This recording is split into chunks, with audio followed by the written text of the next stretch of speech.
harus didefinisikan di awal. Kita mau energy security, ketahanan energi kita didahulukan, atau energi bertransisi ke energi bersih yang didahulukan. Mana ini? Itu harus didefine. Setelah kita mendefinisikan itu, baru kita strateginya kemana.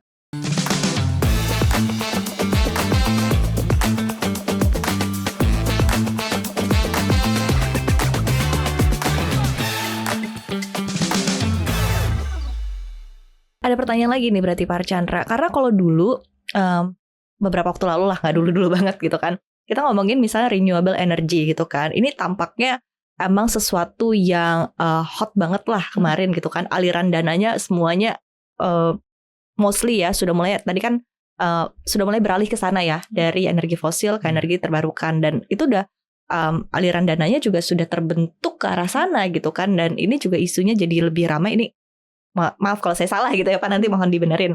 Nah, makanya kan investasinya masuk ke macam-macam, ke mineral, ke electric vehicle, terus ke sesuatu yang berkaitan dengan tadi ya, dalam rangka untuk mencapai net zero emission gitu kan, mobil listrik dan lain sebagainya gitu. Nah, dan udah ada uangnya mengalir ke area situ gitu. Ini artinya apakah akan balik lagi, pindah atau gimana nih Pak? Ada dampaknya nggak nih Pak dengan kita ngomongin aliran uangnya dulu deh Pak. Nah, kita bicara Indonesia apa global? Global dan kaitannya nanti ke Indonesia. Oke. Ada nggak riset bahkan di Amerika untuk energi bersih? Ada. Banyak. Department of Energy itu memberikan misalnya di wind dan lain-lain ya. Sekarang dikurangi lagi ya. Apakah kita suatu saat harus menggunakan energi green? Iya. Jadi tetap masih keniscayaan dan keharusan. Iya, karena ini adalah fosil itu non-renewable. Dia akan habis. Ya. Mungkin bahasanya bukan habis. Kalau oil itu bukan habis.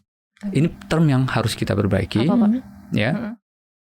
Yang dinamakan reserve, cadangan itu, tiga punya konsep lah. Physical concept, artinya cadangan itu ada dulu secara fisik. Ada oilnya atau ada batu baranya. Kemudian economical concept. Apakah dia mampu untuk diproduksi dengan harga komoditas berapa? Kalau harga murah dia nggak mampu. Maka dia tidak disebut dengan proven developed reserve. Reserve yang mampu didevelop. Kalau harga murah ini nggak mampu nih. Karena mahal. Jadi nggak dikategorikan dengan proven developed reserve. Konsep yang ketiga lah technological concept. Bahwa secara teknologi yang tersedia itu mampu diambil. Kalau kita bicara oil itu akan habis, tidak. Cuman ada satu atau dua atau satu aja dari konsep ini nggak tercapai. Ya, belum ada teknologi yang mampu untuk ngambilnya. Misalnya oil and gas. Oil misalnya, paling kita mampu ngambil sampai 30-40%. 60%, 70% masih di dalam sana. Karena manusia belum punya teknologi untuk ngambilnya. Ada teknologi ini, tapi harga sekarang tidak mampu untuk menjadikan dia ekonomis.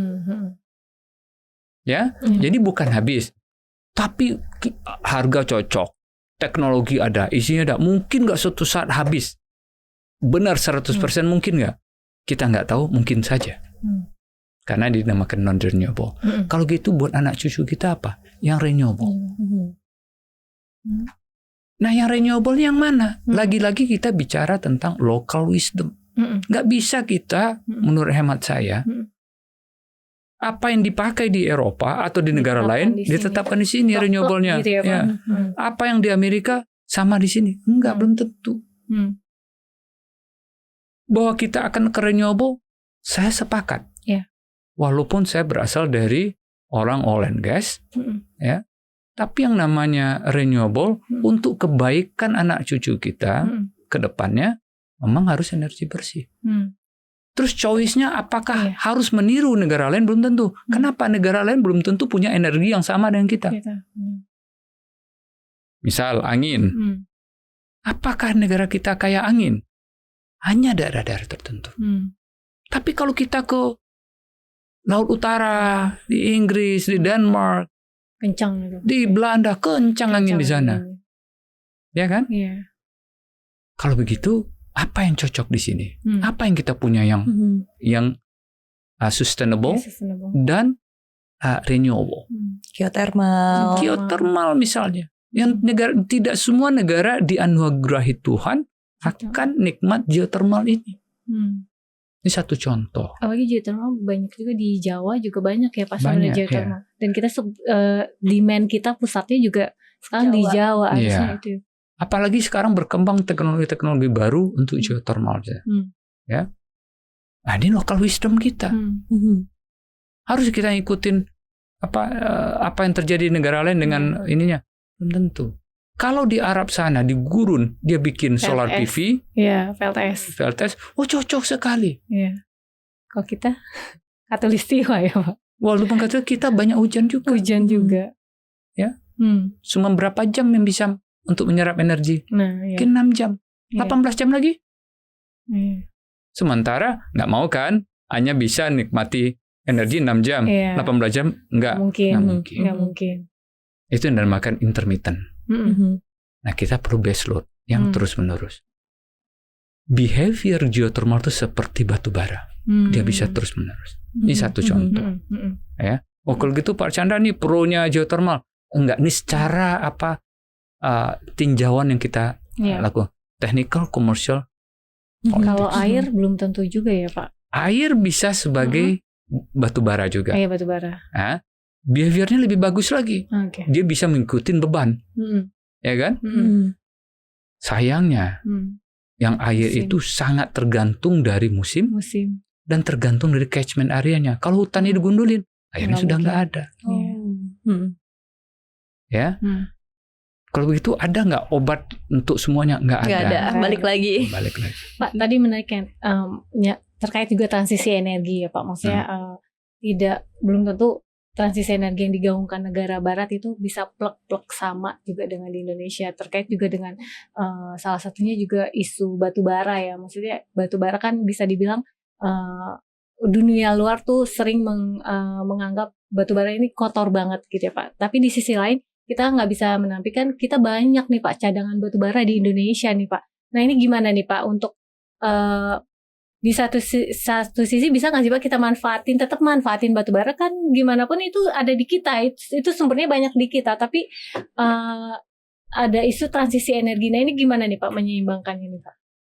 Yang mengatakan bahwa kita itu kontributor untuk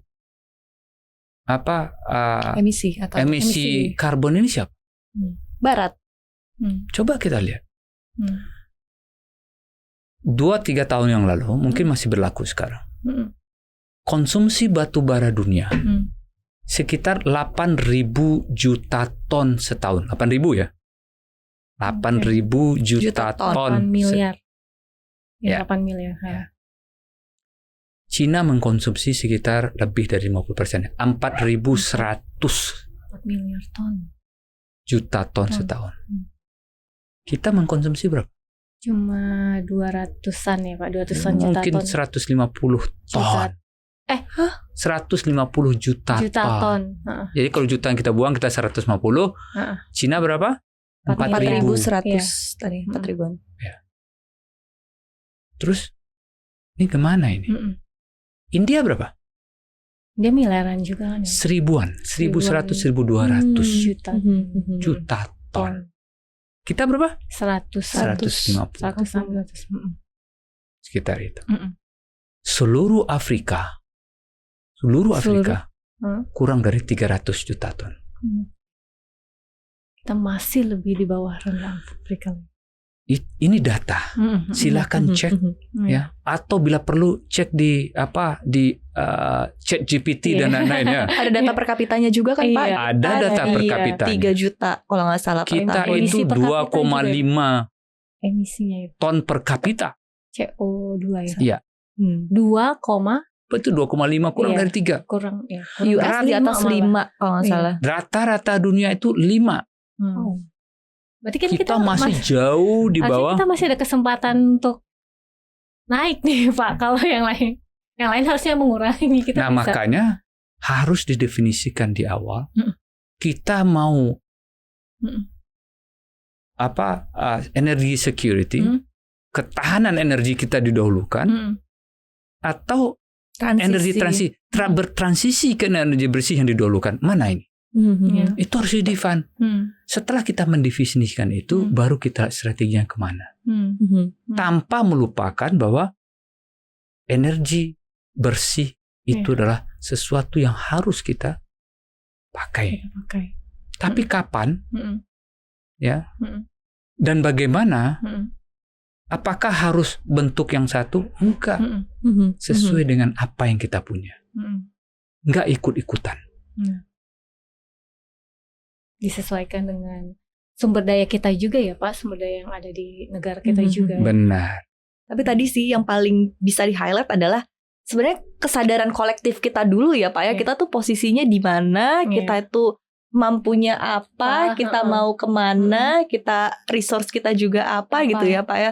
Tapi gimana Pak dari sisi... Kata orang bijak begini, kalau kita sudah mampu mendefinisikan sebuah problem, artinya 50% solusi sudah didapatkan. Nah, kesadaran kolektif kita untuk mendefinisikan ini sudah ada belum? Berapa persen menurut Pak Archandra? Ya itu. Pak, satu lagi nih Pak, sebelum ini nih Pak, sebelum nanti kita obrolan kita berakhir. Kayak ini udah rahasia umum nih Pak. Ketika di luar sana udah berbicara AI kayak tadi, udah ilmunya udah sampai mana, udah sampai penurunan emisi karbon, ada istilahnya CCS ya Pak ya, carbon capture storage, ada lagi CCUS kayak gitu. Sedangkan di kita masih lagi berkutat soal LPG subsidi, BBM subsidi, kayak kok jauh banget ya Pak, maksudnya. Kalau di ranah lain nih ya, mengikuti Pak Archandra kemarin udah nyoba naik mobil tanpa pengemudi. Tuh udah sampai kemudi. Di kita masih masalah lampu merah, macet, bottleneck, masalah jalan itu aja masih belum selesai nih. Timpang banget tuh Pak. Timpang banget. Kadang-kadang kita nyasar dengan Google gitu ya. Iya, masih disasarin sama Google, tiba-tiba keadaan jurang suruh belok. Iya. Nah itu gimana tuh Pak? Untuk membuat tata kelola biar... Lagi-lagi, apakah kita menyadari nggak bahwa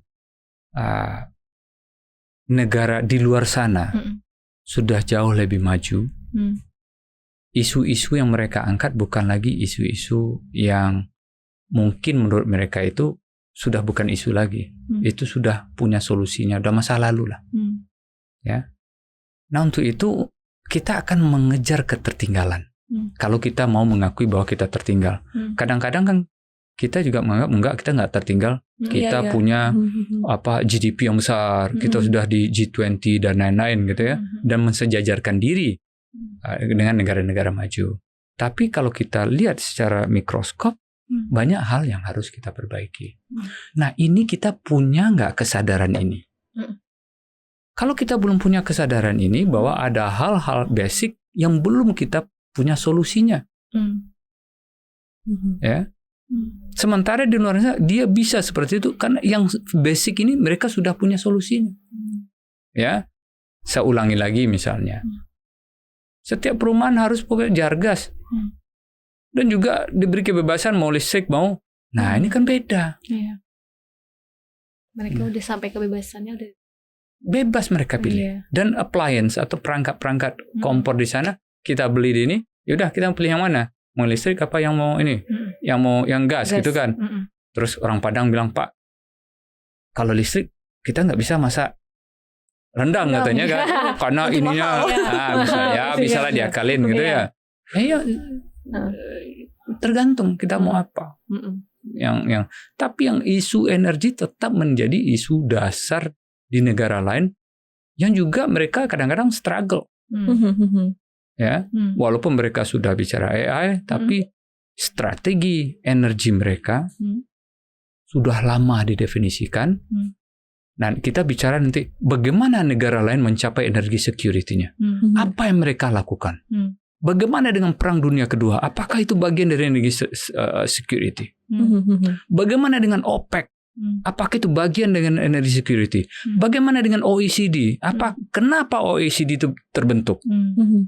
Apakah itu bagian dari cara Barat untuk mensecure energinya? Dan ini isu bukan isu. Ini sudah tertulis sejarah ini. Kita tinggal belajar. Karena kita nggak bisa hidup tanpa energi sih, Pak. Ya kan? Ya. Mati kebutuhan. Berapa menit aja kita langsung panik. Apalagi semakin maju negara, kebutuhan energi juga semakin besar. Dan kita juga kalau kita mau target pertumbuhan ekonomi besar juga tadi ya Pak, energi juga besar. Ya. Gimana caranya investor masuk sementara energi nggak tersedia? Ya. Apalagi dia mensyaratkan misalnya energi yang lebih bersih gitu. Nah, di Amerika mereka lebih mengutamakan apa di sana?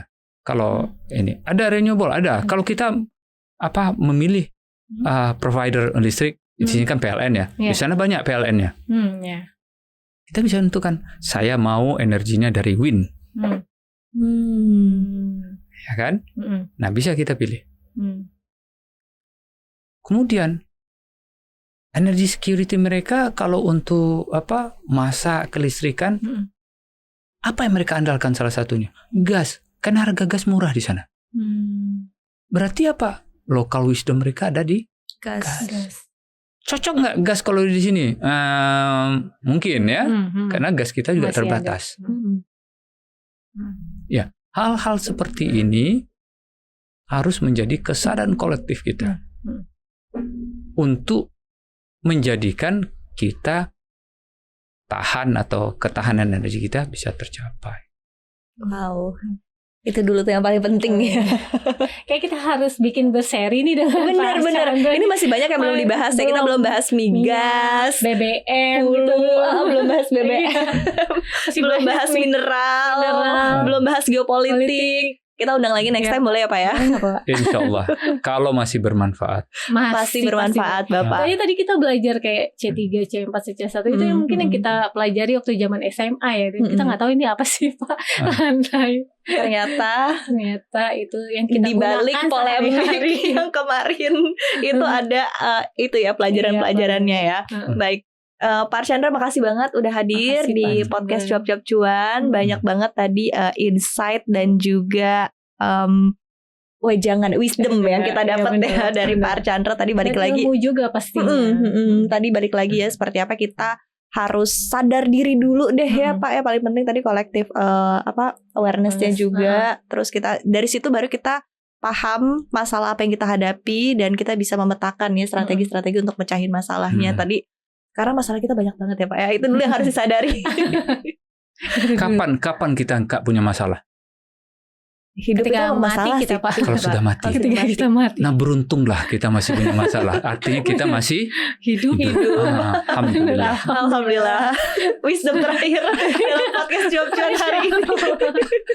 Makasih banyak Pak Archandra. Terima kasih. Sampaikan juga untuk sobat cuan kita terakhir untuk menutup hari ini Pak Archandra.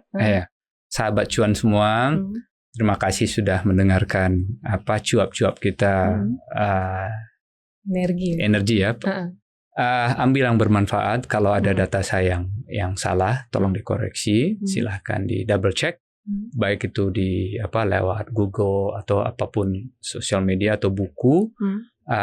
Mohon kiranya disampaikan ke saya atau ke redaksi di sini kalau ada data yang saya sampaikan tadi salah.